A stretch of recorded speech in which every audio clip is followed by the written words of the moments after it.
Good morning. अभी तक हमने जो पढ़ा वो क्या था कि इलेक्ट्रॉन लूज करने की जो टेंडेंसी होती है वो जिंक में सबसे ज़्यादा, उसके बाद कॉपर में और उसके बाद सिल्वर में है। तो अगर हम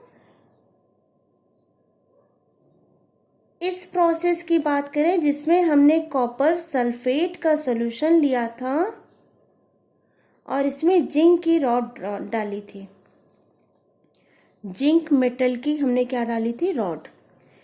तो हमने क्या देखा था कि जिंक जो है वो अपने दो इलेक्ट्रॉन को लूज करके Zn2+ के फॉर्म में बाहर आ रहा है और कॉपर इसके सरफेस पे चिपक रहा है।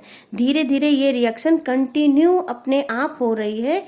तो उससे जो हमें रिएक्शन मिल रहा है वो क्या मिल रहा है, जिंक की रिएक्शन कॉपर सल्फेट से हो रही है। तो यहाँ पे जिंक सल्फेट और कॉपर फॉर्म हो रहा है। यहाँ पे रिएक्टेंट की जो एनर्जी है वो ज़्यादा है और प्रोडक्ट की एनर्जी जो है वो कम है। तो इससे क्या हो रहा है, इससे क्या हो रहा है कि ये जो हायर एनर्जी से इलेक्ट्रॉन लोअर एनर्जी में जा रहा है, हायर एनर्जी से रिएक्शन लोअर एनर्जी में जो जा रही है, उससे कहीं ना कहीं ये अपनी एनर्जी का लॉस कर रहा है और वो एनर्जी का लॉस इसी सोल्यूशन में कंटिन्यू हो रहा है, जिससे सोल्यूशन हमारा गर्म हो रहा है।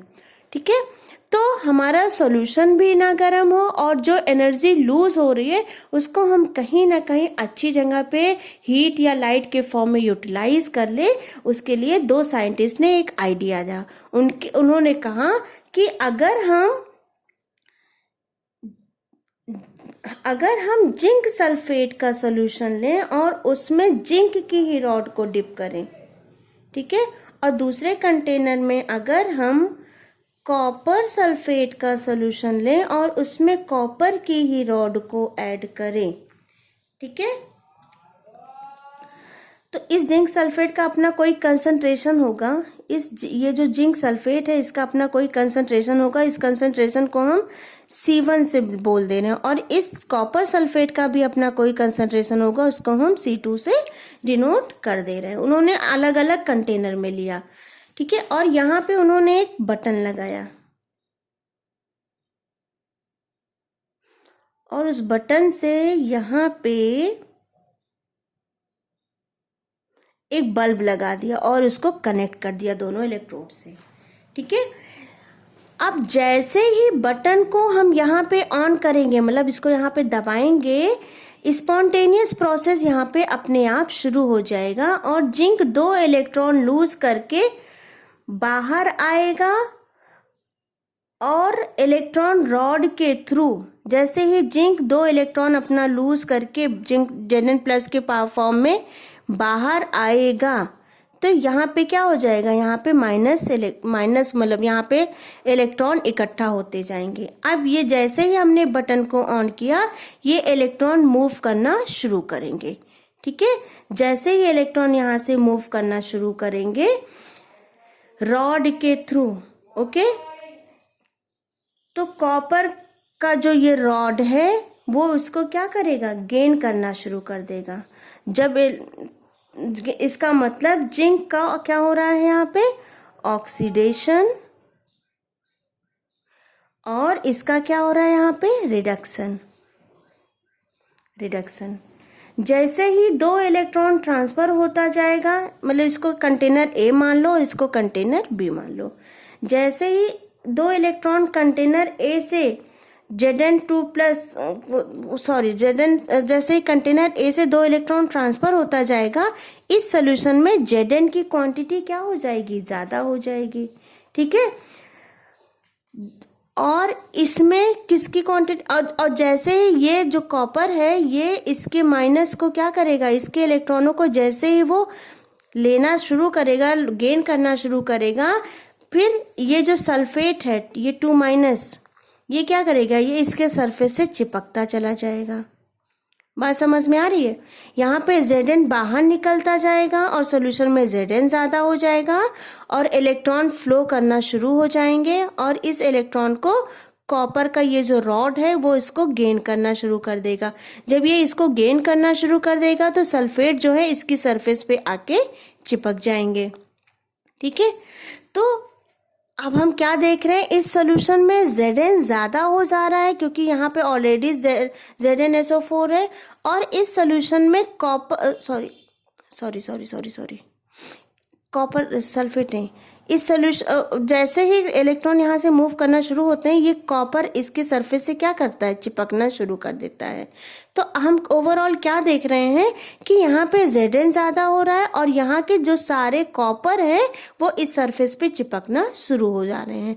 तो जैसे जैसे सारे कॉपर इस सरफेस पे चिपकना शुरू होंगे, ये जो रॉड होगी ये अपने साइज से थोड़ी मोटी होती जाएगी, और यहाँ पे क्योंकि जिंक ज़्यादा होता जा रहा है सॉल्यूशन में, ये जिंक की रॉड को डिसॉल्व करना शुरू कर देगा और ये रॉड धीरे धीरे क्या हो जाएगी, पतली होती जाएगी।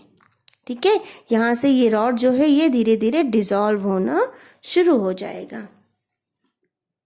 ओके, तो अब ये क्या है, ये कुछ बैटरी टाइप का स्ट्रक्चर बन गया है, जहाँ पे एक तरफ क्या हो रहा है बेटा, एक तरफ नेगेटिव चार्ज फ्लो कर रहा है और दूसरी तरफ से पॉजिटिव चार्ज। ठीक है, अब ये जो इलेक्ट्रॉन ट्रांसफर हो रहा है, इसकी जो एनर्जी निकलेगी उसी की वजह से, यहाँ से हायर एनर्जी निकल रही है ना, और यहाँ पे जाके ये एनर्जी लोअर में कन्वर्ट हो रही है। तो जो एनर्जी एक्स्ट्रा एनर्जी जो निकल रही है उसी की वजह से ये बल्ब क्या हो जाता है, ग्लो करने लगता है। ठीक है, इसका मतलब यहाँ पे कहीं ना कहीं ये जो हायर एनर्जी से लोअर एनर्जी में रिएक्शन हो रहा है, वो जो एनर्जी निकल रही है उसको बल्ब के थ्रू कहीं ना कहीं यूटिलाइज कर लिया गया। लेकिन ये कंप्लीट सर्किट नहीं है। ठीक है, इसको हम इलेक्ट्रोकेमिकल सेल बोल सकते हैं। ये जो प्रोसेस है इसको हम क्या बोल सकते हैं, इलेक्ट्रोकेमिकल सेल। अभी ये इलेक्ट्रोकेमिकल सेल कंप्लीट नहीं है, आगे हम आपको बताएंगे ये इलेक्ट्रोकेमिकल सेल कैसे कंप्लीट होता है। तो इसको हम क्या बोल सकते हैं, इलेक्ट्रोकेमिकल सेल। जो इलेक्ट्रोकेमिकल सेल होता है ये दो चीजों से मिलकर बना होता है। एक तो आपका हो जाता है गैल्वेनिक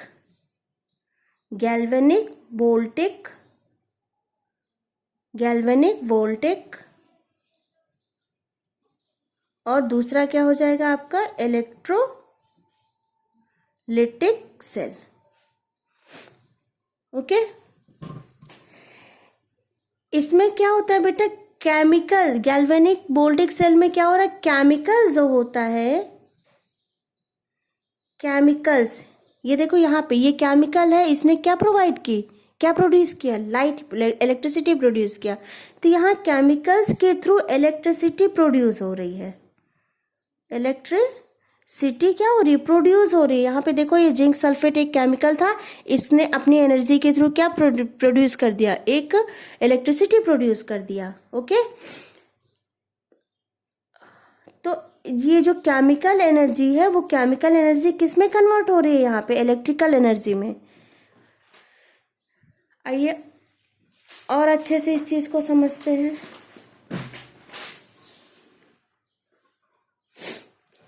अभी तक हमने गैल्वेनिक सेल के बारे में पढ़ा कि कैसे केमिकल में होने वाले एनर्जी चेंज को यूटिलाइज किया जा सकता है। यहाँ पे हमने क्या, ये गैल्वेनिक सेल था।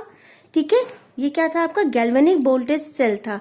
इसमें हमने यही देखा कि कैसे किसी भी केमिकल एनर्जी से हम इलेक्ट्रिकल एनर्जी, किसी भी, ये गैल्वेनिक सेल था, इससे हमने देखा कैसे किसी भी केमिकल सेल से हम कैसे इलेक्ट्रिसिटी, केमिकल एनर्जी से कैसे हम इलेक्ट्रिसिटी प्रोड्यूस कर सकते हैं। आइए हम और जानते हैं इसके बारे में। हमने देखा कि इस गैल्वेनिक सेल में हमने देखा कैसे वो जो एनर्जी निकल रही है उसको हम केमिकल एनर्जी से इलेक्ट्रिक एनर्जी में कन्वर्ट कर रहे हैं। अब जो इलेक्ट्रॉन का फ्लो हो रहा है, इसमें देखो बेटा, इसमें देखो अगर कंटिन्यू Zn इस सोल्यूशन में आता जाएगा तो ये क्या हो जाएगा, ये रॉड जो है धीरे धीरे क्या हो जाएगी, खत्म होती जाएगी, गल जाएगी। और कंटिन्यू अगर इसमें कॉपर इस रॉड के सरफेस पे चिपकते जाएंगे तो इस सॉल्यूशन में केवल और केवल कॉपर सल्फेट बचेगा। तो इलेक्ट्रॉनों के इस मूवमेंट को रोकने के लिए हमने इलेक्ट्रॉनों के इस मूवमेंट को रोकने के लिए कुछ और भी चीजें की गई। ठीक है, अब हम थोड़ा और आगे बढ़ते हैं, इसको हम कैसे कंट्रोल कर सकते हैं इलेक्ट्रॉन के मूवमेंट को, और ये जो हमारा ये जो रॉड हमारी गलने लगी है इसको कैसे कंट्रोल कर सकते हैं। तो उसके लिए हम इलेक्ट्रोलिटिक सेल के बारे में पढ़ते हैं। ठीक है, यहाँ पे अभी हमने सिर्फ और सिर्फ किसके बारे में पढ़ा था, गैल्वेनिक सेल के बारे में। अब हम इलेक्ट्रोलिटिक सेल के बारे में पढ़ते हैं, तब हमारा सेल जाके कंप्लीट होगा। ठीक है, तो जैसे ही दोनों पहले इसका बना लेते हैं।